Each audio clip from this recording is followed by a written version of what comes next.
Hello students, today we will discuss some basic concepts of rolling contact bearings.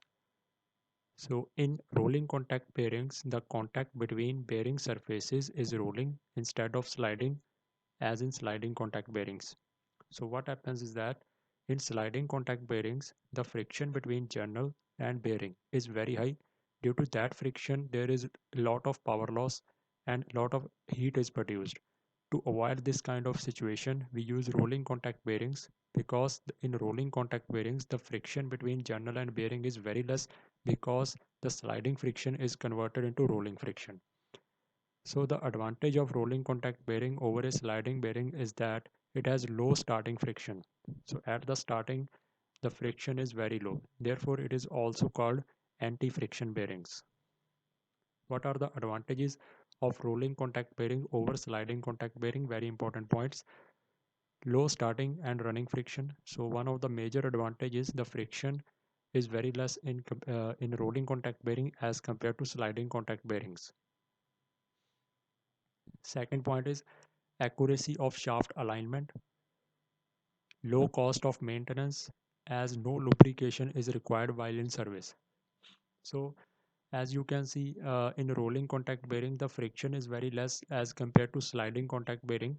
Therefore, lubrication requirement is also very less, and therefore there will be low cost of maintenance, easy to mount and erect, cleanliness. So because of absence of lubrication, therefore rolling contact bearings will be more clean as compared to sliding contact bearings. But there are some disadvantages of using rolling contact bearing. What are these disadvantages? More noisy at high speed. So when the speed increases, rolling contact bearing produce very noisy environment. So low resistance to shock loading. More initial cost is big factor because design of bearing houses is also complicated in rolling contact bearings.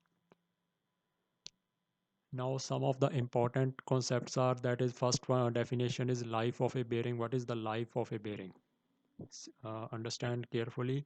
The number of revolutions or hours means how many revolutions and or we can say how many hours at some given constant speed which the bearing runs before the first evidence of fatigue develops in the material of one of the rings or any of the rolling elements.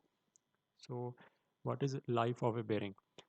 Means if you given a constant speed, for example you are given that 300 rpm constant speed you are given, then how many revolutions your bearing can cover, or we can say how many hours your bearing can continue to rotate without fatigue or without evidence of fatigue in any of the element of the bearing.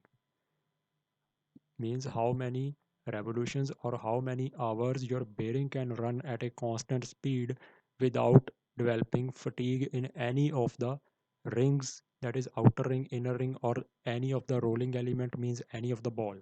So that number of revolutions or that hours will be counted as life of a bearing.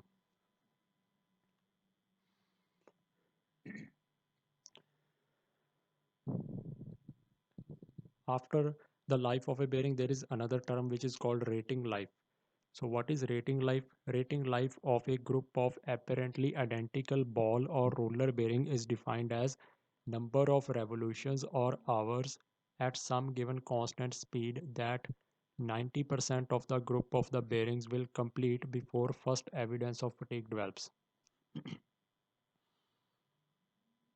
So what is life, or we can say rating life?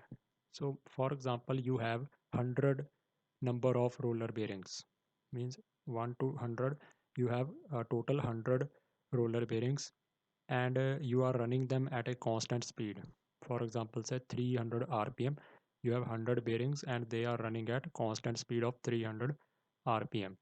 Then how many revolutions or how many hours your 100 bearings can continue to rotate so that 90% of them, means 90% accomplish show no evidence of fatigue in them, means 90 out of 100, 90 bearings will qualify the test. That means they do not produce any fatigue in them.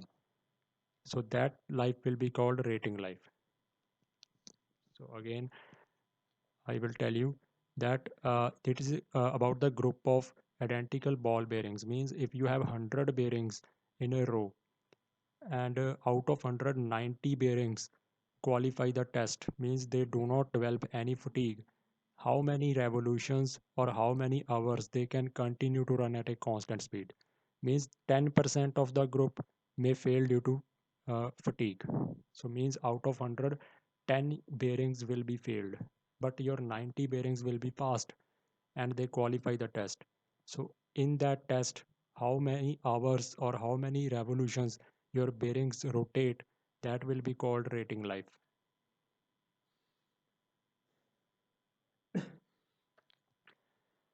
After rating life, there is another term, basic dynamic load rating.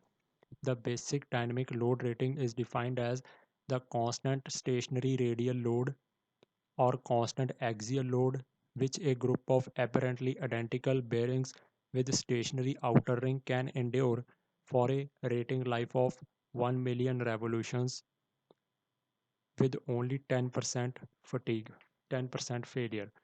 Means as we have discussed in rating life, you have 100 bearings and out of 100 your 90 bearings qualify the test. Then in that test, what is the load that bearings can carry? The radial load or axial load in case of thrust bearings. That amount of load in the rating life test, that amount of load is called basic dynamic load rating. So it is denoted by C. So the load of unit of the load is Newton. So it is called C newtons. There is another important term is dynamic equivalent load. So the dynamic equivalent load may be defined as the constant stationary radial load or axial load, which if applied to a bearing with the rotating inner ring and stationary outer ring would give the same life as that which the bearing will attain under actual conditions. So what is does it mean? First of all, the word is equivalent. So dynamic equivalent load is the constant stationary radial load, or we can say constant stationary axial load, which is acting on the bearing with its outer ring stationary and inner ring rotating, so that it gives the same life under actual conditions. So that constant stationary load is called dynamic equivalent load. So dynamic equivalent load is given by W, which is radial load, under combined constant radial and constant axial or thrust load. So WR is radial load, WA is axial load. So your W will be dynamic equivalent radial load. So values of radial load factor, that is X. So this is your radial load factor, and axial thrust load factor, that is Y, for dynamically loaded bearings may be taken from the table. So X and Y values will be taken from the table. So L is equal to rating life. This is L rating life, as we have discussed. What is rating life? That 90% of your bearings qualify the test of constant running speed and 10% fail due to fatigue. Then how many revolutions or how many hours your bearing can run? That rating life is given by C upon W. C is basic dynamic load rating and W is equivalent dynamic load raised to power K. K is 3 for ball bearings, 10 by 3 for roller bearings, into 10 raised to power 6 revolutions. So this is the formula for rating life. Rest of the topics we will cover in the next video. Thank you guys.